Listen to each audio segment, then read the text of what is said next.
थाल म त जान्दिनँ पो।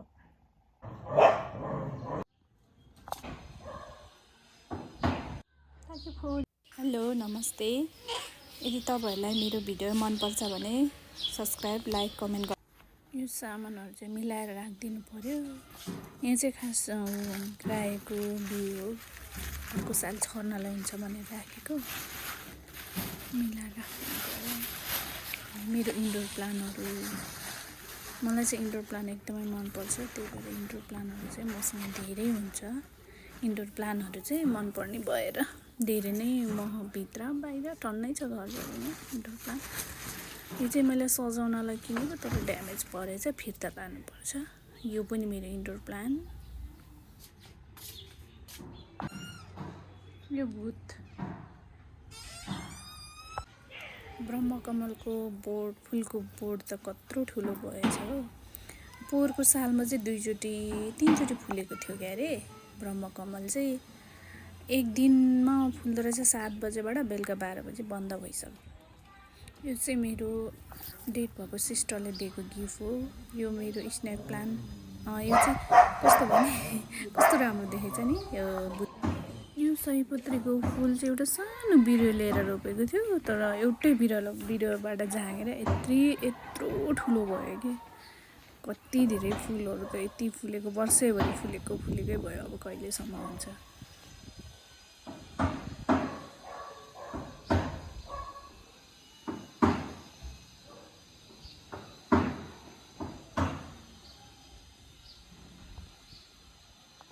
अब चाहिँ सुरु भयो मेरो किचन गार्डन। यो चाहिँ छ्यापी, लसुन, अनि त्यसपछि चाहिँ यो पनि लसुन, अनि यो चाहिँ लोकल लसुन, यो टासी पनि, अनि त्यसपछि चाहिँ यो पनि लसुन, तर यो चाहिँ राम्रो भएन। साग, धनिया, प्याज सबै मिक्स गर्छ हो यहाँ त। अनि यहाँ पनि साग, प्याजहरु छ, अनि इस्कुस पनि रोपेको छु मैले। मेरो किचन गार्डन यस्तो छ। इस्कुसको बोर्ड चाहिँ यत्रो भयो।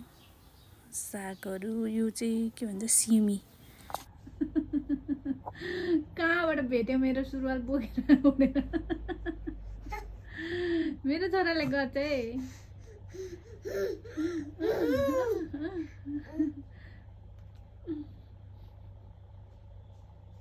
क्या रे छोरा? क्या हो?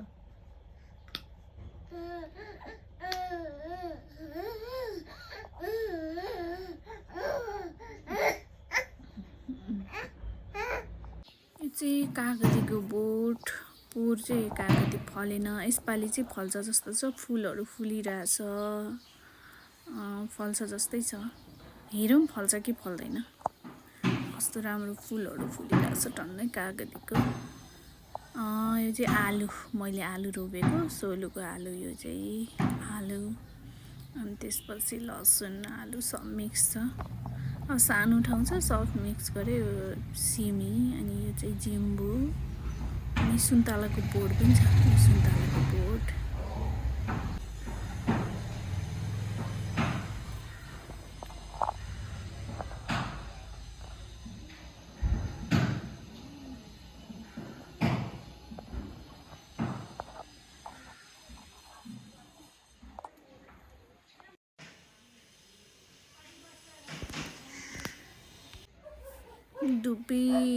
धुपीमा अर्को फुलको बोट छ, काँडा नि हुँदो रहेछ यो बोटमा त। धुपी यो, अनि धनिया, लसुन, कस्तो राम्रो भएको रहेछ धनिया। लसुन भित्र रोपेको राम्रो नै भएको रहेछ। धनिया, लसुन, मेरो किचन गार्डन।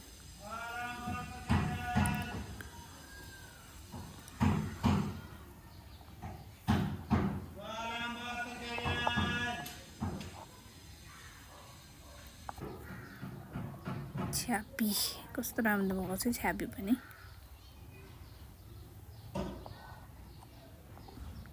यो धनिया चाहिँ फुल्यो, अब होस् फुल्न दिनु किनभने दिन्छु। अब यसको भोलि पर्सि बिउको लागि हुन्छ नि त। अनि प्याज पनि फुल्यो।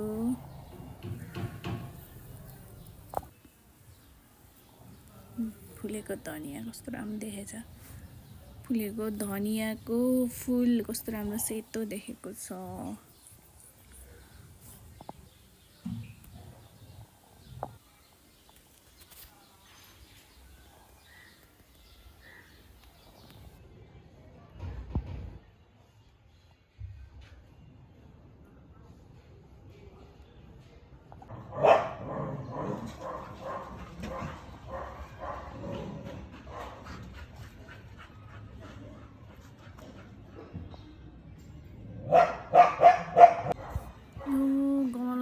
जिम्बु र के भन्छ पुदिना, जिम्बु र पुदिना कस्तो राम्रो गमलामा रोपेको भएर यो पनि जिम्बु गमलामा रोपेको हो।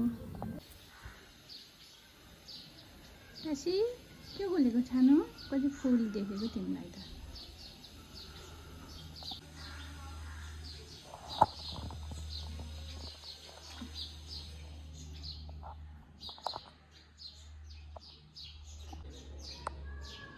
साँच्चै फोरी हो तिमी?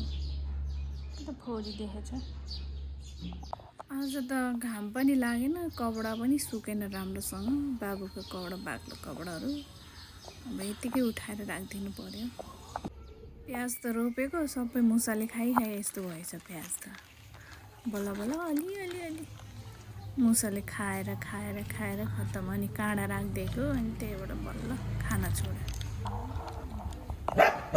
काँडा राखिदिएको भएर काँडा पनि यहीँ छ, त्यहाँ राखिदिएँ। यही काँडा राखिदिएको मैले छेउमा, अनि त्यही भएर चाहिँ अनि मुसाले खाना छोड्यो। नत्र त सब खाइदिने, बिचको खाइदिने अनि फालिदिने। के गर्ने, कति दुःख दिने हो।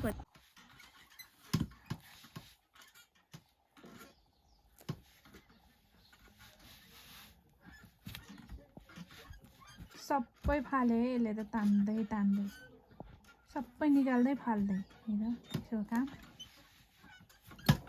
आम्मामा सकि नसकी पो छ त। अझ उठ्छ।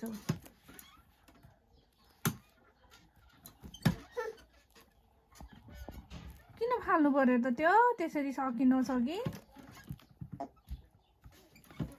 छिट्टै फाल्दैछ कपडाहरू। ल हेर यसले त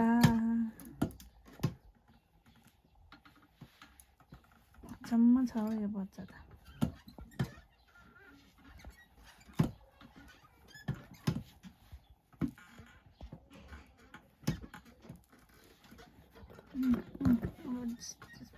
सबै फाल्ने भयो, त्यो चाहिँ चाहियो।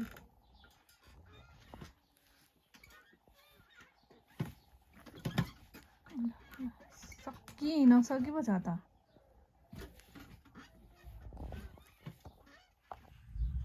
भयो कपडाहरू फालेर यहाँ यसले।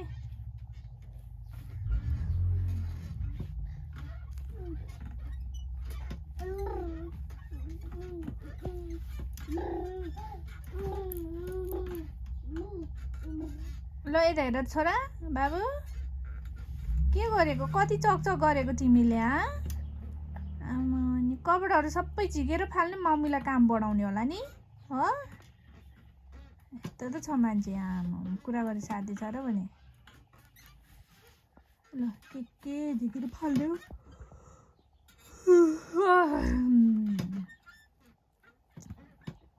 सबै फाल्नु।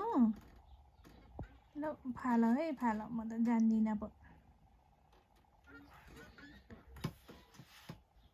चकचकेको पनि सीमै हुन्छ नि। आमा कन्ता चकचके छैन यो,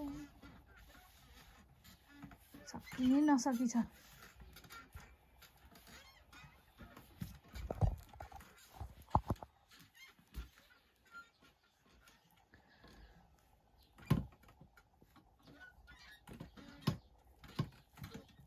ल हेर